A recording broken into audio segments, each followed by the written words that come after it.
গত 5 ডিসেম্বর মুক্তির পরই বক্স অফিসে ঝড় তোলে সুকুমারের সিনেমা পুষ্পা 2। মুক্তির প্রায় 2 মাস হতে চলল, এরই মধ্যেই অনেক রেকর্ড ওলটপালট করে দিয়েছে সিনেমাটি। এবার ঘোষণা এলো ছবিটি ওটিটিতে মুক্তির। গত 5 ডিসেম্বর মুক্তির পর প্রথম সপ্তাহে বক্স অফিসে 772 কোটি রুপি আয় করে পুষ্পা 2। এ পর্যন্ত প্রেক্ষাগৃহ থেকে 1700 কোটি রুপি আয় করেছে সিনেমাটি।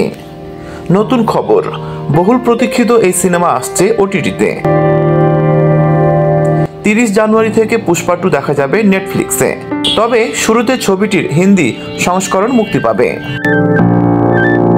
ছবিটি মুক্তি পাবে কেবল তেলেগু, তামিল, মালায়ালম ও কন্নড় ভাষায়।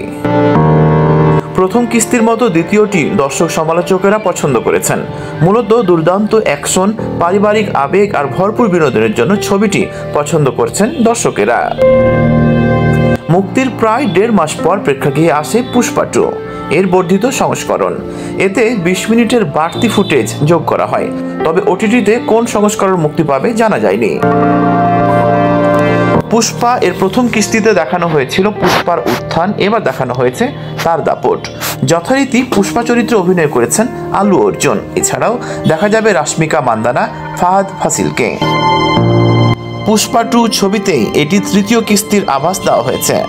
সমালোচকেরা মনে করছেন তৃতীয় কিস্তির প্রেক্ষাপট হবে জাপানে। তবে এই বিষয়ে আনুষ্ঠানিক ঘোষণা আসেনি।